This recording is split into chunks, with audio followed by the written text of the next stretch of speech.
નમો હરિહંતાણમ નમો સિદ્ધાણમ નમો હરિયાણમ નમો વસાયાણમ નમો લોહી સવસા એસો પંચણ મુકારો સવ પાવ પણાશરો મંગળાણં ચ સવેસં કર્મં હોય મંગલમ નમો હરિહંતાણમ નમો સિદ્ધાણમ નમો આયરિયાણમ નમો વસાયાણમ નમો લોહી સવસા એસો પંચણ મુકારો સવ પાવ પણાશરો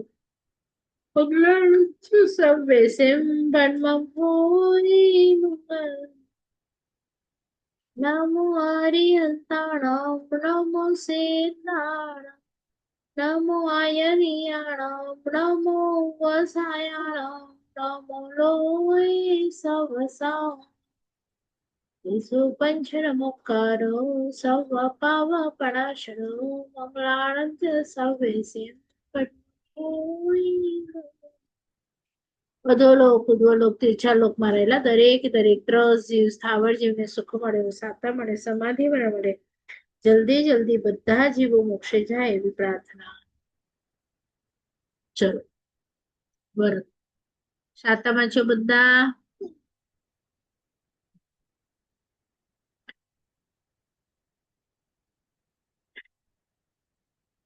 ચલો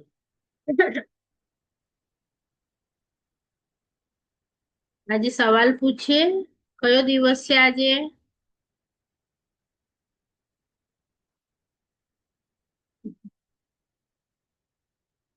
વિડીયો ઓન કરશો બધા?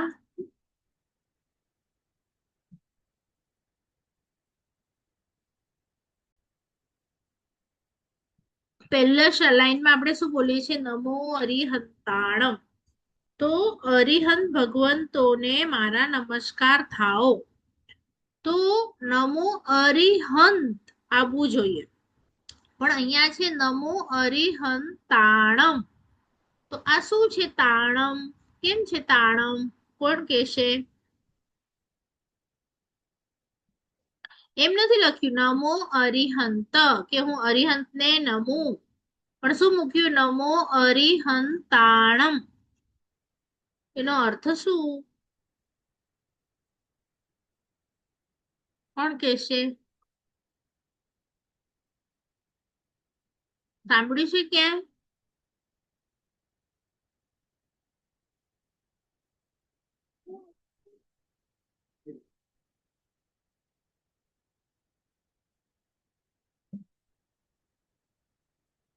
નહીં?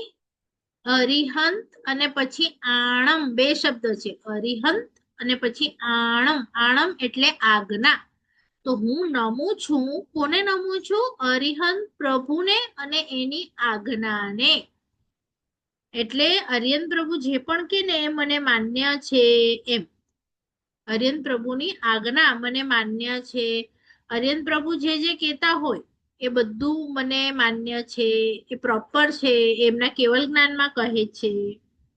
તો અરિહંત ભગવાન એટલે પેલી લાઈન. તો કોઈને ખબર છે અરિહંત ભગવાનના ગુણ કેટલા હોય?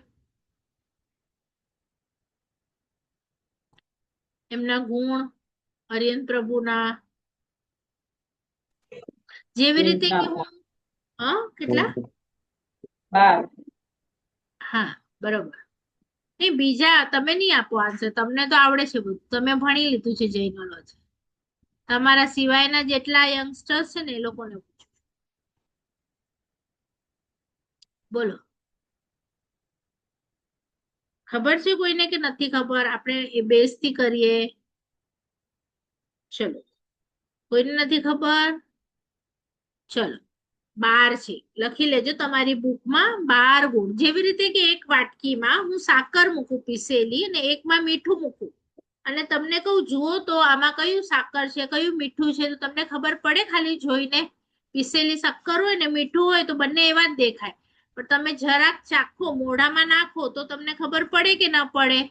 તો કેવી રીતે ખબર પડી શું સાકર છે અને શું મીઠું છે? એના ગુણ પરથી ખબર પડી કે નહીં? ગુણ પરથી ખબર પડે ને? તો ટેસ્ટ પરથી ખબર પડે.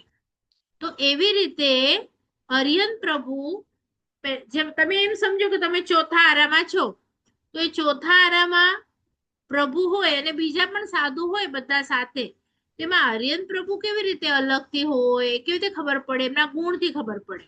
એમના ગુણ કયા છે? તો તમને ખબર છે? આ 12 મેં કીધા, એ 12 માંથી તમને કઈ ખબર છે કોઈને એક પણ ગુણ કે કયો છે આર્યન પ્રભુનો ગુણ જેનાથી આર્યન પ્રભુ ઓળખાય? ચલો 4 જણા છે હમણાં, હેમલ, વિરાલી, ક્રીના અને પ્રતીક સાવલા. એમાંથી કોઈ કહેશે આટલામાંથી કે શું છે આર્યન પ્રભુનો કોઈ એકાદ ગુણ?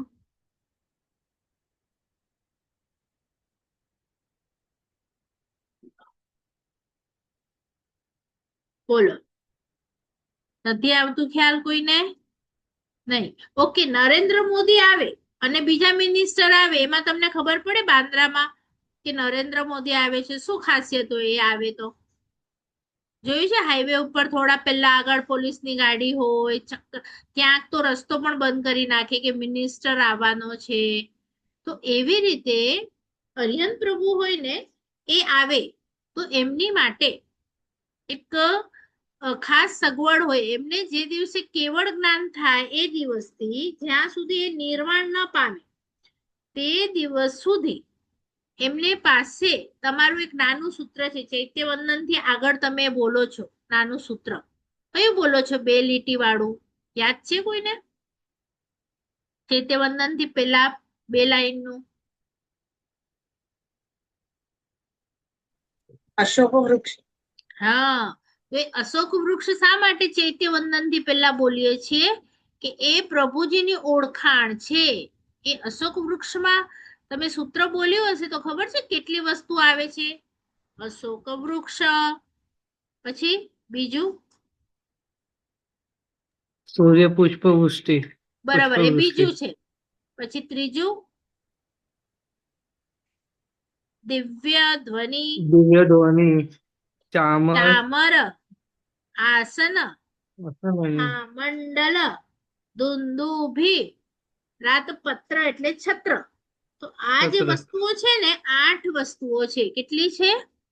8. આ વસ્તુ જ્યાં જ્યાં હોય એ મારા અરિહંત પ્રભુ છે એમ.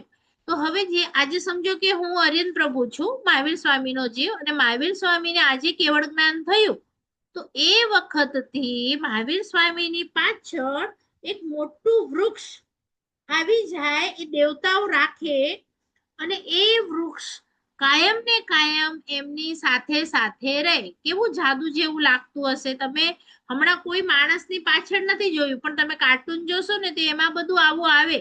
તો આવી રીતે આ રિયાલિટી છે કે આપણા પ્રભુ જ્યારે મહાવીર સ્વામીને કેવળ જ્ઞાન થયું એ દિવસથી એમની પાછળ અશોક વૃક્ષ હતું.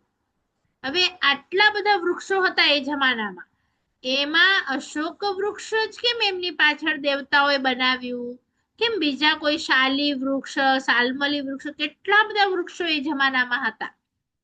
તો એ આપણે તત્વની વાતો પછી કરીશું કે શા માટે. તમને ક્વેશ્ચન થવા જોઈએ કેમ આ જ વૃક્ષ બનાવ્યું, કેમ, શું કારણ હતું આવું વૃક્ષ બનાવવાનું? પણ પહેલા આપણે એમના ગુણો જોઈએ. તો પહેલો ગુણ છે કે જેમની પાછળ અશોક વૃક્ષ દેખાય, બરાબર. અને અશોક વૃક્ષ કેટલું હોય? સમજો હું આટલી છું તો અહીંયા જ પૂરું થઈ જાય એવું ન હોય. આપણા પ્રભુની જેટલી હાઈટ હોય એ હાઈટ થી 12 ગણું ઊંચું એ અશોક વૃક્ષ હોય. હવે સમજો આપણા મહાવીર સ્વામી કેટલા હતા? 7 હાથના હતા. આપણે બધા હમણાં 5 ફૂટ અથવા 6 ફૂટ એટલા હાથના છીએ, પણ એ 7 ફૂટના હતા. તો એ 7 હાથની કાયા એમની હતી. તો એ 7 હાથથી ઇન્ટુ 12 કરો, એટલું ઊંચું, 12 ઘણું ઊંચું એમનું અશોક વૃક્ષો. એટલે તમે ખાલી ઇમેજિન કરો કેટલું મોટું અશોક વૃક્ષ હશે. અને ઋષભદેવ ભગવાન 500 ધનુષ્યની કાયા વાળા, એટલે એક તો એમની હાઈટ કેટલી મોટી હશે, અને એમનાથી 12 ગણું ઊંચું એટલું મોટું અશોક વૃક્ષ હતું. હવે ખાલી ઇમેજિન કરો એ વખતે એટલું મોટું વૃક્ષ જાદુની જેમ ચાલતું આવે ને એની નીચે મહાવીર સ્વામી હોય કે ઋષભદેવ હોય, તો બધા લોકોને એમ જાદુ જેવું લાગે કે કોણ આવે છે, કોણ આવે છે. એટલે એ જાદુને જોવા માટે લોકો ઘરની બહાર આવે અને પછી એ જે વાણી કહે એ વાણી સાંભળી અને લોકો ધર્મ પામે. એ લોકો વાણી જો આપણા સાધુ ભગવાન કે આપણા આર્યન પ્રભુ છે એમની પાસે કપડા ન હોય, દાગીના ન હોય, કાંઈ ન હોય, નહીં પત્ની નહીં સેના કઈ ન હોય, તો ઇન્દ્ર મહારાજા આવું બધું ન કરે ને તો એમની વ્યાખ્યાન સાંભળવા માટે કોણ આવે? એમની દેશના સાંભળવા કોઈ ના આવે. એટલે આ બધું જાદુ ઇન્દ્ર મહારાજા લોકો ધર્મ પામે, આ કોઈ મહાન વ્યક્તિ છે એ બતાવવા માટે એમના ગુણો મૂક્યા. ખબર પડી? અશોક વૃક્ષ હવે કાયમી ને કાયમી સાથે હોય ને એટલું મોટું હોય કે એમાં આપણે લાખો લોકો બેસીએ ને પ્રભુ પાસે તો આપણને કોઈને તડકો ના આવે. ખ્યાલ આવ્યું બધાને? 12 ગણું ઊંચું હોય અશોક વૃક્ષ. હવે બીજું છે સુર પુષ્પ વૃષ્ટિ. સુર એટલે દેવો. દેવો પુષ્પોની વૃષ્ટિ કરે કન્ટિન્યુઅસ, 1 સેકન્ડ માટે પણ બંધ ન કરે. અને એ દેવો ઉપરથી વૃષ્ટિ કરે તો એટલા સુગંધી ફૂલ હોય, ઉપરથી પડે ત્યારે એટલે ડિઝાઇનમાં પડે અને ઘૂંટણ સુધીના પ્રભુના ઘૂંટણ હોય ને એટલા મોટા ઢગલો થઈ જાય, એટલો એટલો થર થઈ જાય ફૂલોનો, અને એ પણ રંગોળીની જેમ એકદમ સુગંધી, એટલું મોટું થર થર થઈ જાય. એટલા દેવો ઉપરથી ફૂલો વરસાવે ને કન્ટિન્યુઅસ વરસાવે. એટલે પ્રભુની ઉપર આવા ફૂલોની વૃષ્ટિ થતી હોય તો લોકો બધા જોવા આવે કે હી કે રે જે મતે હટલા દેવ ફૂલોજી વૃષ્ટિ કહીએ હતા. ખબર પડી બધાને? બીજું શું છે એમનું ગુણ? કે એમના ઉપર દેવો હંમેશા પુષ્પની વૃષ્ટિ કરતા હોય. હવે છે દિવ્ય ધ્વનિ. એટલે પ્રભુ આ પેલા બધાને ખબર પડે છે? આ પેલા બે સમજાયા બધાને ગુણ? પૂછવું છે એમાં કોઈને? નહીં? જશું આગળ. દિવ્ય ધ્વનિ પછી શું છે એમની? બધા એક એક આપણે લઈએ અને હજી તો એ પણ લઈશ કે કેમ પેલા જ અશોક વૃક્ષ લીધું, કેમ પેલું સૂર પુષ્પ વૃષ્ટિ નહીં લીધું, પેલા કેમ અશોક વૃક્ષ લીધું? આવા ક્વેશ્ચન થવા જોઈએ. બરાબર? આ 8 ગુણો છે કે પ્રભુ આવી રહ્યા છે. પછી દિવ્ય ધ્વનિ. પછી દિવ્ય ધ્વનિને આપણે પાછળ સમજાવીએ. એના પછી શું છે બોલો? અશોક વૃક્ષ, ભામંડલમ. હા ભામંડલ જોયું છે. ભામંડલ બધાને ખબર છે શું હોય? દિવ્ય ધ્વનિ ભામંડલ. હવે તમારા બેન બેઠા છે અહીંયા, એ કે છે ચામર, તમે કહો છો ભામંડલ. કોણ સાચું?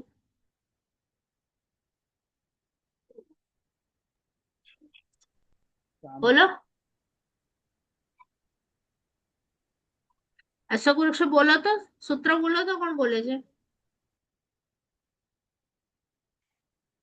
અશોક વૃક્ષ, સૂર્યપુષ્પ વૃષ્ટિ, દિવ્ય ધ્વનિ, ભામંડલમ. દિવ્ય ધ્વનિ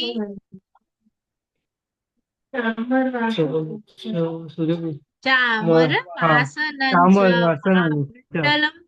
હા ચામર એટલે તો પણ હા ચામર આવશે પેલા. તો હા દેવો ચામર. મુખ્ય દેવ હોય ને જે ઇન્દ્ર હેડ હોય ને, હેડ, એ મને પ્રભુને ચામર કરવું છે એ લડે અને એ કન્ટિન્યુઅસ. એ હવે આ જે ઇન્દ્ર ચામર કરે ને એ ઇન્દ્ર પાસે સમજો કે તમે ચાલી રહ્યા છો, બરાબર? તો તમને કોઈ ન જુએ રોડ ઉપર, પણ સમજો એમ કે તમને તમારી આગળ મુકેશ અંબાણી તમારી પાસે ચામર કરે તો તમને લોકો જુએ કે ન જુએ? તમારી વટ શું પડે? મુકેશ અંબાણી તમારી આગળ ચામર કરે તો શું થાય?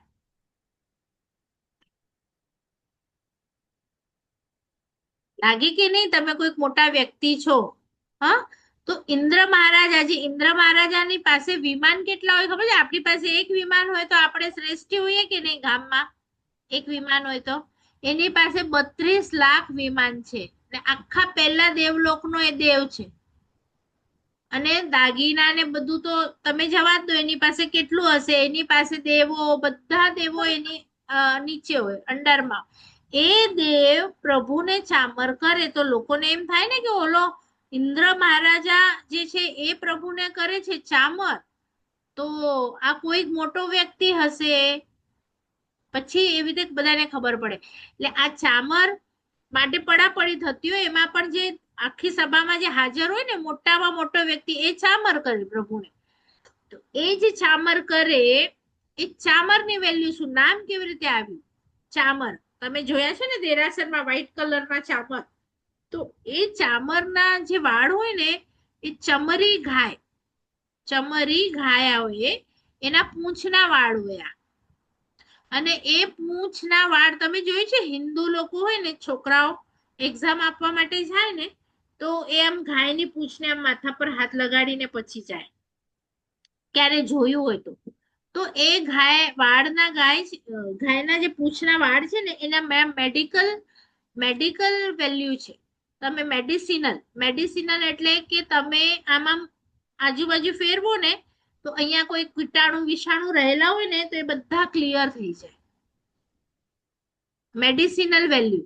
તો આ ચામર આવી રીતે કરે છે ને તો એ ચામરથી અહીંયાનું જે વાતાવરણ છે એ એકદમ ચોખ્ખું થઈ જાય, એમાં બીમારી ન હોય એમ. તો એવા સરસ મોટા મોટા ચામરો, અને ચામર આ 8 પ્રાતિહાર્ય છે ને એની માટે એક મોટો ગ્રંથ લખાયો છે, અષ્ટપ્રાતિહાર્યનું વર્ણન. ખાલી કે આ વર્ણન કેવું છે, અશોક વૃક્ષ કેવું છે, પેલા પુષ્પો કેવા છે, કેટલા સુગંધી, કેટલા મોટા. તો એની માટે આ ચામરનો હેન્ડલ કેવું છે, ચામરના વાળ કેવા છે, કેવી ધાતુથી બનેલું છે, બધાનું મોટું વર્ણન એ બુકમાં આપેલું છે. તો મોટા મોટા ચામરો હોય એ વિંજાતા હોય જે વ્યક્તિને, એ મારા અરિહંત પ્રભુ છે. પછી ભામંડલ, કે જેની પાછળ આ ભામંડલ છે ને દેવો જ બનાવે. તમે જોયું છે ક્યારેક તમે બહાર નીકળો, મોટું ફંક્શન હોય ને હેલોજન મોટી મોટી લાઈટો હોય તો આપણી આંખો આમ બંધ થઈ જાય, મોટી મોટી લાઈટ્સ હોય તો આંખ બરાબર ખુલ્લી ના રહી શકે. તો એવી રીતે પ્રભુના મોઢા પર એટલું બધું એટલું તેજ છે કે તમે ડાયરેક્ટ આંખ નાખો ને જુઓ ને તો એક તેજ જ દેખાય તમને, પ્રભુનું મોઢું જ ન દેખાય, એમની આંખ કાન નાક કાંઈ ન દેખાય. ઓલું ભામંડલ હોય ને એના કારણે શું થાય, ઓલું તેજ ભામંડલની પાછળ થોડુંક જાય તો પ્રભુનું મોઢું આપણને દેખાય. તમે ગણપતિમાં ને જોયું હશે, એક છે ને આમ છત્ર જેવું, ગોલ જેવું, ચક્ર જેવું ગણપતિની પાછળ ફરતું હોય. તો એ શા માટે ફરતું હોય એવું? તો એ દેવોનું રૂપ એટલું બધું હોય કે જો પાછળ ન મૂકો તમે તો એના લીધે તમે એમને જોઈ ન શકો. બરાબર?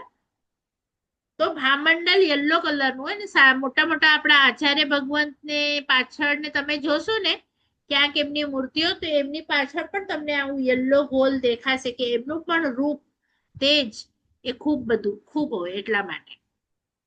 પછી ભામંડલ, પછી અશોક વૃક્ષ, સુરપુષ્પ વૃષ્ટિ, દિવ્ય ધ્વનિ, બોલો, ચામર, માસન હતું અને પછી ભામંડલ હતું. તો માસન નથી, આસન એટલે જેના ઉપર પ્રભુ બેસે એ ભદ્રાસન, એનું નામ હોય ભદ્ર આસન. ભદ્ર એટલે સરળ, આસન સિંહાસન મોટું.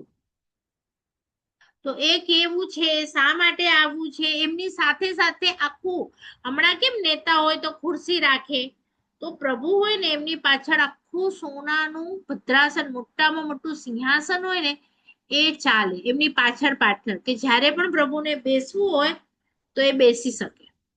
આખું સોના, હીરા, માણેક, મોતીથી બનેલું હોય અને એના ઉપર બેસી અને પ્રભુ દેશના આપે. એની સાથે પગ રાખવાનું પણ હોય, એ પગ રાખવા ઉપર પ્રભુ પગ રાખે અને બેસે ત્યારે. અને જ્યારે 1 પ્રહર થઈ જાય, 3 કલાક થઈ જાય, દેશના પૂરી થાય એટલે પ્રભુ પછી ઉઠીને ચાલ્યા જાય એ સિંહાસન પરથી. અને એ સિંહાસન ને નીચે જે પગ રાખવાનું હોય એના ઉપર એમના સાધુ ભગવંતો એટલે કે ગૌતમ સ્વામી એમના ગણધર હતા, એ પછી બેસે.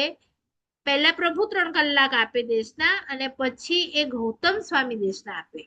તો એ એમના જે પ્રભુએ પગ રાખ્યા હોય ને એ પાટલા ઉપર બેસી અને ગૌતમ સ્વામી દેશના આપે.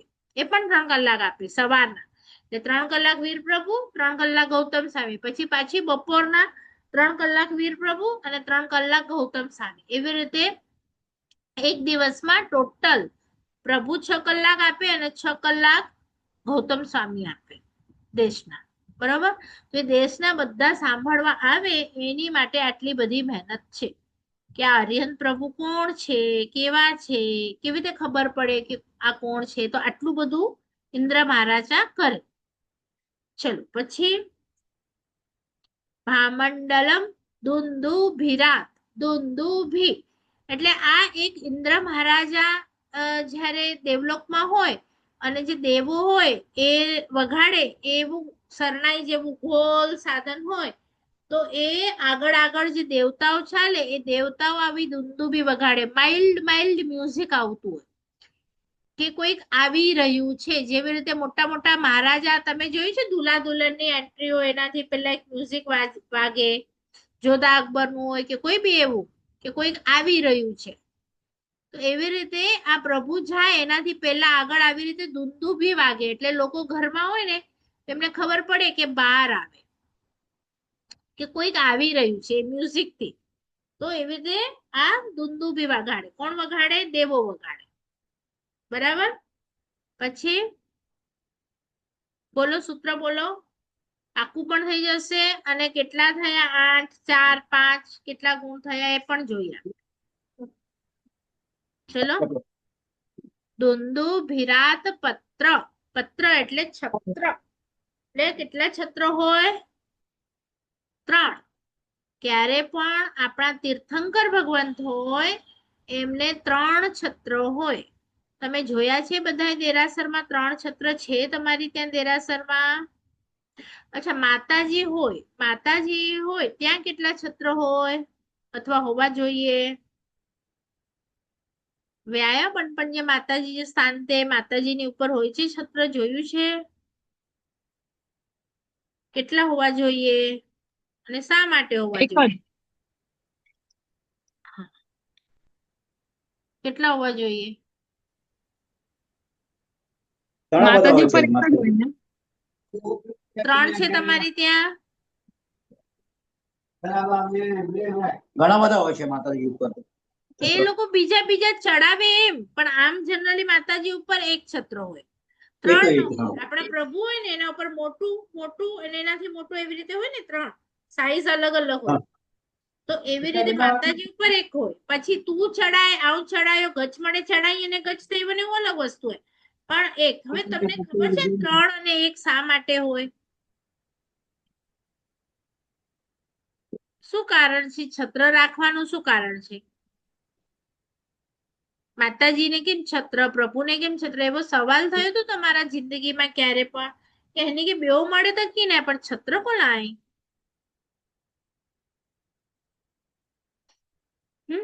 તમે ક્યાંક પત્રિકામાં શબ્દ વાંચ્યું છે છત્ર છાયામાં અમે મોટા થયા છીએ, આમની છત્ર છાયામાં? એટલે છત્ર એટલે શું કે એ આપણો નાથ છે, એની છત્ર છાયામાં આપણે મોટા થશું એમ. બરાબર?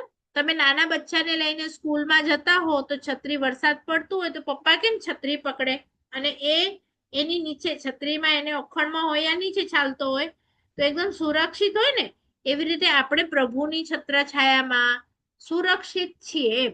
તો પ્રભુની ઉપર 3 કેમ? કે પ્રભુ 3 લોકના નાથ છે.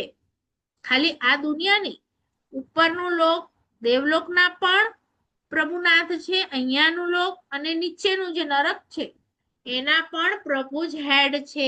એ બતાવવા માટે એટલે ક્યારે પણ પ્રભુની ઉપર એક છત્ર નહીં મૂકવાનું, 3 જ મૂકવાના અને માતાજી ઉપર એક જ મૂકવાનું. એ અહીંયાના જ દેવી છે. બરોબર? નીચેવાળા નરકના જીવો માટે કઈ નથી કરતા કે ઉપર નહીં, પણ અહીંયાના દેવી છે. ખ્યાલ આવી બધાને? હા. સત પ્રાતિહાર્યાણી. પ્રાતિહારે, હવે પ્રાતિહાર્ય શબ્દ છે ને એટલે નોકર, પ્રતિહારી ચાકર. તો આ 8 વસ્તુઓ છે એ પ્રભુની નોકર છે. એ બતાડે છે કે મારા કોઈ મોટા ગ્રેટ વ્યક્તિ આવી રહ્યા છે અથવા તો ગ્રેટ વ્યક્તિ છે. એટલે આપણા દેરાસરો હોય ને એની દિવાલની પાછળ પ્રભુની મૂર્તિ હોય ને એની પાછળ ઘણા દેરાસરોમાં એક મોટું અશોક વૃક્ષ બનેલું હોય, પછી આમ દેવો વગાડતા હોય દુંદુભી, પછી ભામંડલ, એવી 8 વસ્તુઓ દેરાસરમાં કોતરવામાં આવી હોય. જોયું છે કોઈ મોટા મોટા તીર્થમાં આવી રીતે પાછળની સાઈડ? તો આ 8 છે એ અરિહંતની નિશાની છે. બધાને ખ્યાલ આવી અરિહંત પ્રભુ કેવી રીતે ઓળખાય? એટલે હવે ગૌતમ સ્વામી છે એ અરિહંત પ્રભુ નથી, તો એમની પાછળ અશોક વૃક્ષ, આવી રીતે દેવો વૃષ્ટિ કરે એવું બધું ન હોય. પણ મહાવીર સ્વામી, ઋષભદેવ, આજે 24 છે એ 24 જણા માટે આ સ્પેશિયલ ફેસિલિટી હોય. બરાબર? નમો અરિહંતાણમમાં જે અરિહંત બને ને એને આ સ્પેશિયલ ફેસિલિટી હોય. બાકી જો નમો સિદ્ધાણમ આપણે કરીશું ને તો એમાં તમે અને હું બધા સિદ્ધ બની શકીએ, પણ અરિહંત બધા બને એવું જરૂરી નથી. એટલે જુઓ, મિનિસ્ટર ઘણા બધા છે પણ પ્રાઇમ મિનિસ્ટર કેટલા છે? એક જ, અને કરોડોમાં પણ એક જ છે. અને એવા એક પછી જશે એટલે બીજો આવશે, તો એ કરોડોમાં એક હોય ને એવી અરિહંત પ્રભુની સીટ છે. એટલે આપણે જ્યારે નમો અરિહંતાણમ બોલશું તો અરિહંત પ્રભુ કેવા છે? હવે જો આપણને બહુ બહુમાન નથી થતું, તમે આટલા વર્ષથી નવકાર ગણો છો, પણ હવે અરિહંત જ કેવા હોય ને એમની માટે બહુ બહુમાન ન હોય ને તો તમે ઠીક છે હવે ગણી ગણો નમો અરિહંતાણમ, મમ્મી બહુ છે તે એટલે નવકાર ઘણી ગણી. પણ હવે તમને તમારી બાજુમાં જે તમારા ઘરે મુકેશ અંબાણી આવવાનો હોય તો તમને કેવું થાય કે તમારી ઘરવાળી તો હી બનાય છે, હી કરી, હડા હી સાફ કેલા. પણ તમારા મમ્મી બાજુમાં આવે ને એને બહુ ખબર ન હોય કે આ મુકેશ અંબાણી કોણ છે, તો એ તો એની આવીને બાજુમાં બેસી જાય. તો એ જાય પછી તમે મમ્મીને કહો કે નહીં, તો તમે ખબર પડતી તો અછીને વૈરે પણ કેર વ્યક્તિ હો, એવું તમને થાય કે ન થાય? પણ જેને ખબર ન હોય એને બહુ બહુમાન ન હોય, તો તમે અરિહંત વિશે કઈ ઓળખો જ નહીં તો અરિહંત માટે શું બહુમાન હોય તમને? એટલે મારા પ્રભુ આવે એ કેવા 3 લોકના નાથ છે. એટલે કે જો તમારા ઘરે નરેન્દ્ર મોદી આવે ને તો તમે એની આગળ પોલીસ આવી જાય તમને કે અહીં ન કહી જા, હું ન કહી જા, કે બોલાઈ જા, ના ફોન ઓપરેટ ન કહી જા, કેટલી ઇન્સ્ટ્રક્શન આપે. તમારા ઘરે જો મોદી આવવાનો હોય તો ખાવાનું બનાવે ને એની માટે 4 જણા આવે, પેલા ટેસ્ટ કરે કે તમે ખાવાનું મોદીને શું આપવાના છે, બરોબર છે કે નથી બરોબર, બધું ચેક કરે. તો આ દેવો પણ ચેક કરે કે ભાઈ તમે અરિહંત પ્રભુ પાસે આવો છો તો કેવા ભાવ છે તમારા. તો તમે આ ભણો ને તો ખબર પડે કે અરિહંત એટલે કેટલી મોટી હસ્તી છે, પણ આપણને બહુ ખબર જ નથી એની હસ્તી. હવે એમની પાછળ 1 કરોડ દેવ 24 કલાક દિવસ અને રાત એમની સાથે ને સાથે સેવામાં હોય. કેટલા કહું છું દેવ? 1 કરોડ. તમારી પાછળ જો ખાલી 1 દેવ હોય ને 24 કલાક તો એ તો બધું કરી આપે. દેવને તો બધી ફેસિલિટી હોય, જે કામ કરી આપે, બધા ઘરના બધા, દુકાનના બધા, તમે કોઈ બધું. 1 દેવ કન્ટિન્યુઅસ તમારી સાથે સાથે હોય તો તમારી માર્કેટમાં વેલ્યુ શું હોય? અથવા તો ચલો ને આપણે 100 સર્વન્ટ પકડી લઈએ કે 100 સર્વન્ટ છે તમારી પાસે ઘરમાં દુકાનમાં, તો તમારી વેલ્યુ શું હોય? તો આમની વેલ્યુ શું છે? કેટલા દેવો પોતાની મરજીથી, પ્રભુએ કોઈને નથી કીધું મારી સેવામાં આવો, પણ પોતાની મરજીથી 1 કરોડ દેવ કન્ટિન્યુઅસ એમની સેવામાં હાજર હોય. તો કેમ એ લોકો હાજર છે? ખબર છે કે આ વ્યક્તિ પોતે તરસે અને જે બધું કહેશે એ સાંભળીને બીજા લોકો તરસે, એટલે અમને આ વ્યક્તિ માટે માન છે અને અમે એની 24 કલાક સેવા કરીશું. એટલે હવે થાય છે અરિહંત પ્રભુની કેવી પોઝિશન છે. હા, દેવો કન્ટિન્યુઅસ વૃષ્ટિ કરે, કન્ટિન્યુઅસ દિવ્ય ધ્વનિ વાગે, એટલે ઓલી વાગે, દુંદુભી વાગે, ભામંડલ હોય. ખાલી ઇમેજિન કરો, તમે ક્યાંક લોઢા સાઈડ ગયા છો, ત્યાં એક ક્યાં છે મને બહુ યાદ નથી આવતું, લોઢા છે કે ક્યાં છે, મોટા પ્રભુ છે, શાહપુર છે કે આગળ છે નાસિક સાઈડ, પૂછીને કહું છું.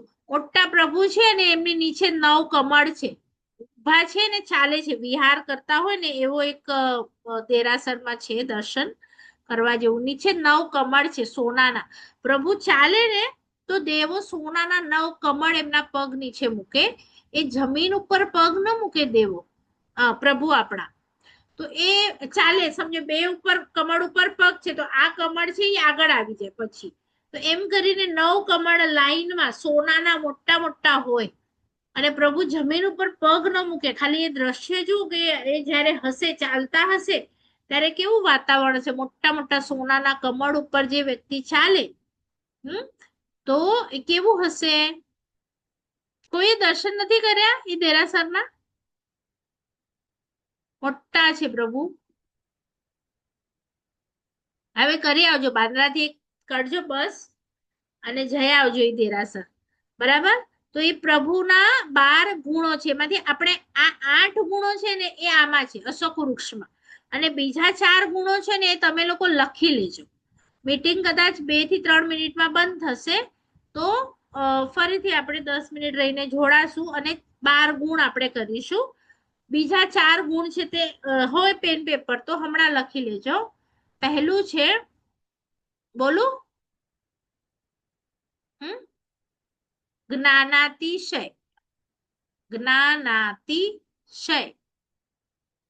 એના પછી છે વચનાતિશય. વચનાતિશય. હું ફોટો બધા તમારા વોટ્સએપ ગ્રુપ છે ને એમાં નાખી દઈશ, અને તમારા મમ્મીઓ પાસે જે જેનોલોજી બુક છે ને એ બુક નંબર 1 એમાં આ 12 ગુણ પણ આપેલા છે, એટલે તમે એમાંથી પણ જોઈ શકો છો. પછી છે પૂજાતિશય, અને પછી છે અપાયા પગમાતિશય.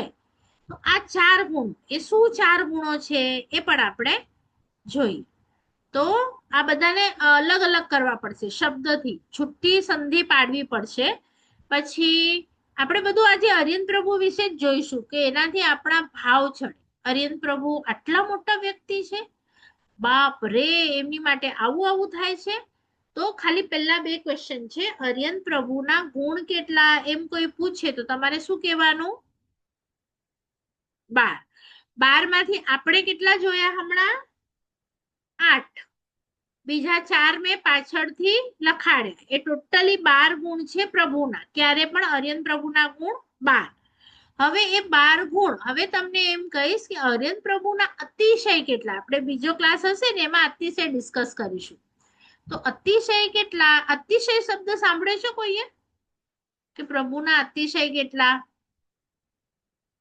નહીં? ઓકે. પ્રભુના અતિશય છે 34. તો એ 34 અતિશય વિશે આપણે આજે બીજો ક્લાસ હશે એમાં થોડુંક ડિસ્કશન કરીશું. એટલે તમારી પાસે જેનોલોજી 1 ની બુક હોય તો તમારી પાસે રાખજો, નહીં તો હું ફોટો ગ્રુપમાં નાખું છું, બરાબર? અતિશય એટલે સ્પેશિયલ ક્વોલિટીઝ જે માત્ર એમની પાસે જ હોય, બીજા કોઈ પાસે આ વસ્તુ હોય નહીં. ઓનલી એન્ડ ઓનલી ફોર, જે મોદી માટે હોય, એમની માટે જે સિક્યોરિટી હોય, બીજા કોઈ મિનિસ્ટર પાસે એ સિક્યોરિટી અથવા એવું રહેવાનું સ્થળ એ કોઈની પાસે ન હોય. વર્લ્ડમાં બેસ્ટ જે આપણી પાસે ઇન્ડિયામાં હશે એ એમને મળે. પછી બીજો કોઈ પ્રાઇમ મિનિસ્ટર થાય તો એને પણ મળે. તો એવી રીતે પછી બીજા આર્યન પ્રભુ આવે થાય તો એમને પણ મળે. પણ માત્ર અરિયંત માટે જ રિઝર્વ છે એવી કઈ 34 વસ્તુઓ છે? તો એમાં જે હમણાં આપણે 8 કીધી ને એ 8 એમાં પણ આવે છે કે આ 8 વસ્તુ દેવો એમની માટે કરે છે, બીજા કોઈ માટે કરતા નથી, બરાબર? તો આ 8 છોડી અને બીજી જે વસ્તુઓ છે 34 - 8 એ આપણે આ ક્લાસ પછી જોઈએ, બરાબર? ચલો, બીજા કોઈને પૂછવું છે આ 8 માટે કઈ? ખ્યાલ આવ્યું બધાને? એટલે આપણે એક વખત ફરીથી ક્લાસ શરૂ થશે ને તો એક વખત રિપીટ કરી લઈશું 8 વસ્તુ. ચલો, શાતામાં છો ને બધા? કે સમજાય છે ને? ડિફિકલ્ટ લાગે છે? નહીં ને? અશોક વૃક્ષ પહેલા ખાલી સાંભળ્યું તું અર્થથી, હવે ખબર પડશે, યાદ આવશે અશોક વૃક્ષમાં શું શું છે? પ્રભુના ગુણો, અરિયંત પ્રભુના ગુણો. ચૈત્ય પણ સામે બેઠો છે. ચૈત્ય વંદન થી પહેલા અશોક વૃક્ષ જરૂરી છે, બરોબર? ચલ.